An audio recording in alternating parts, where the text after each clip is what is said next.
ગુજરાતમાં શરૂ કરાયેલી સોઇલ હેલ્થ કાર્ડ યોજના રાજ્યના લાખો ખેડૂતો માટે આશીર્વાદરૂપ સાબિત થઈ રહી છે। જમીનનું વૈજ્ઞાનિક પરીક્ષણ અને તેના આધારે ખાતરનો ઉપયોગ કરવાથી ખેડૂતોના ખર્ચમાં નોંધપાત્ર ઘટાડો થયો છે, સાથે જ પાકના ઉત્પાદનમાં પણ વધારો નોંધાયો છે।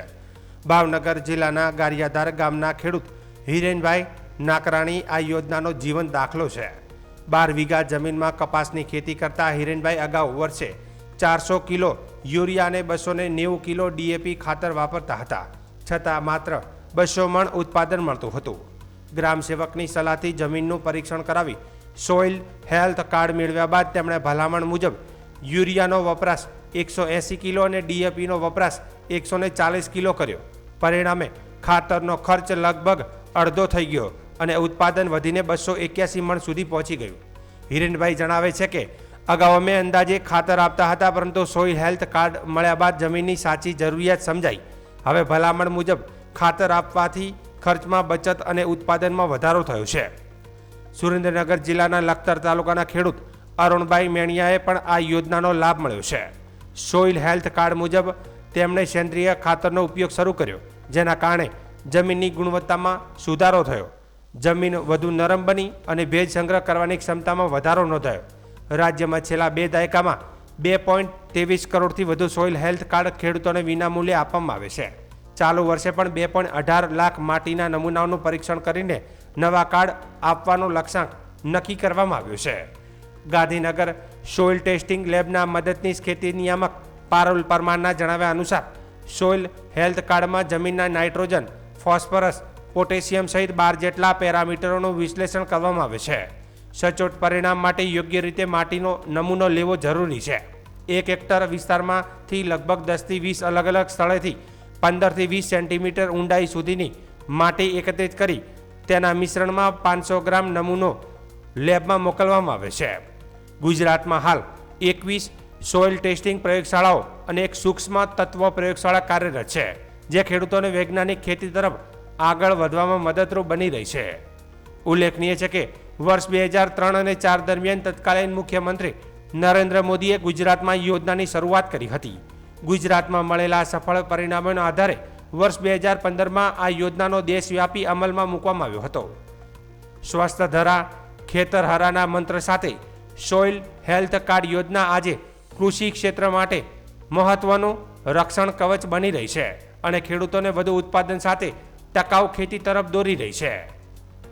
સામાન્ય રીતે જમીનનો નમૂનો આપણે કઈ રીતે લેવો જોઈએ? તો ખેતરની અંદર જ્યારે આપણે જોઈએ ત્યારે ખેતરની બાજુમાંથી શેઢો નીકળતો હોય અથવા તો કોઈ ગાડા માર્ગ કે ત્યાંથી વાહન પસાર થતું હોય, ત્યાંથી સામાન્ય રીતે 10 થી 20 ફૂટ જેટલું અંતર છોડી દેવાનું, ત્યાંથી નમૂનો નહીં લેવાનો।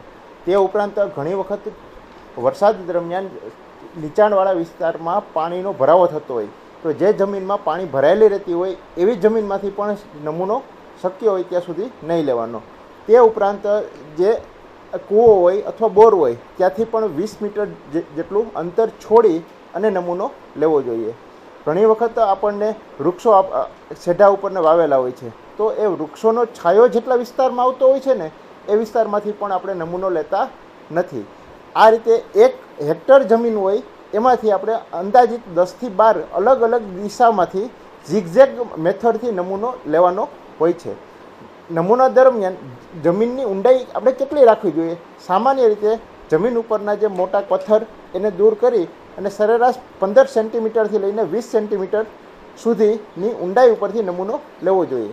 આ રીતે આપણે 10 થી 12 નમૂના 1 હેક્ટરમાંથી જે ભેગા કર્યા છે એને પહેલાં ભેગા કરી લેવાના અને ભેગા કરીને એના 4 અલગ અલગ ભાગ કરવાના। એમાંથી 2 ભાગ દૂર કરી દેવાના અને જે 2 ભાગ વધ્યા છે એને ફરી ભેગા કરવાના અને એને ફરી 2 ભાગ દૂર કરવાના। આ રીતે ફાઇનલ 500 ગ્રામ જેટલો નમૂનો વધે એ નમૂનો છે એ એનાલિસિસ માટે અહીં મોકલવામાં આવે છે। અહીંયા જમીન ચકાસણી પ્રયોગશાળા અને સૂક્ષ્મ તત્વ ચકાસણી પ્રયોગશાળા આવેલી છે। તો અહીંયા અમે ટોટલ 12 પેરામીટરનું પૃથ્થકરણ કરીએ છીએ।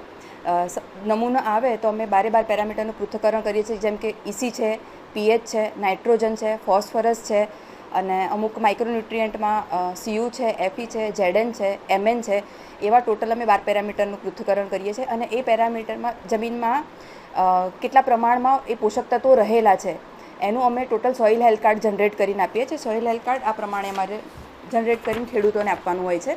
તો એમાં ખેડૂતોને એ ફાયદો થાય છે કે જમીનમાં એ લોકોને કેટલા પોષક તત્વો છે, કેટલા પ્રમાણમાં ખાતર એમને વાપરવું છે એ એનાથી નક્કી થાય છે, સોઇલ હેલ્થ કાર્ડથી નક્કી થાય છે. એટલે ખાતરનો વ્યય થતો પણ અટકે છે અને જમીનની ફળદ્રુપતામાં પણ વધારો થાય છે.